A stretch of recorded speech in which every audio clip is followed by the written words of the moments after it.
Santoryu, probably the coolest thing to ever exist in One Piece. Although so cool, the concept of it is rather simple. It's just the art of wielding 3 katanas. Despite swordsmanship being a big part of the One Piece world, we mainly only see one person using this style, that being none other than Roronoa Zoro himself. Now, before I elaborate on what this specific style brings to the One Piece lore table, I'd like to ask you guys if there is anything you'd like me to explain regarding One Piece lore or any anime/manga I talk about on the channel. Let me know down in the comments, and with that being said, let's just cut this intro short and get right into the explanation.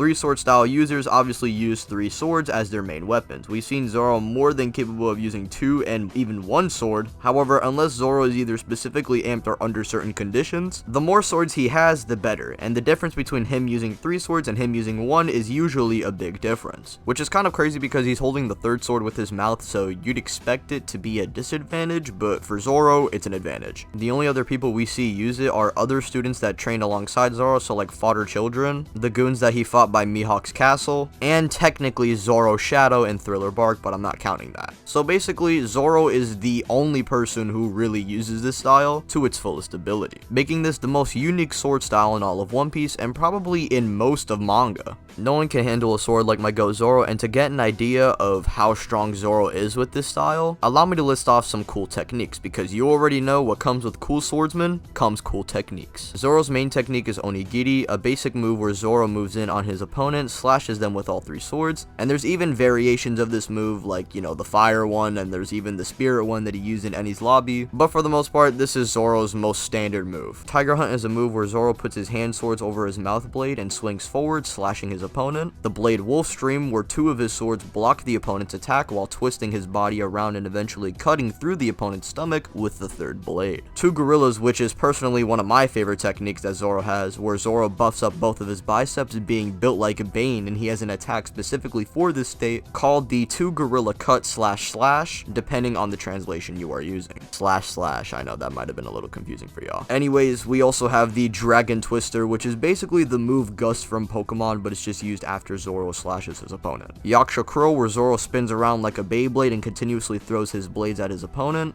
Bull Needles, where he charges in at his opponent like a bull. The Crab Grab technique, where Zoro pinches his enemy with his 2 swords like a crab's pincer. The Phoenix Cannon, which is Zoro's best ranged attack, and the potency of the attack varies, but the most common output is the 108-pound variation. You guys get the point. Zoro is very versatile with this unique sword style. Ooh, bars. Now, there are other techniques I can list, but they aren't really too important and are used like once and never shown again. So the techniques that I didn't list, they aren't really too important, but you know, there's probably going to be that one guy in the comments, "Oh, Tyler, you didn't mention the leopard shot technique where he was spinning at Kaku." Like, yeah, whatever, bro. Anyways, let's talk about Zoro's strongest techniques, and the first one I'm going to be talking about is the 3000 Worlds, which is first used against Mihawk. He spins his blade rapidly, and then he just strikes his opponent at full power. And in post time skip, he basically has an upgraded version of the 3000 Worlds, which is Great 3000 Worlds, and he used this to beat up Pika and Dressrosa. Oh yeah, by the way, in post time skip, all of Zoro's moves basically get upgraded, but they're just stronger variations of the attacks I listed, so they're not really too relevant to list off. Like, guys, guess what? Instead of the Dragon Twister, the Great Dragon Twister. Wow.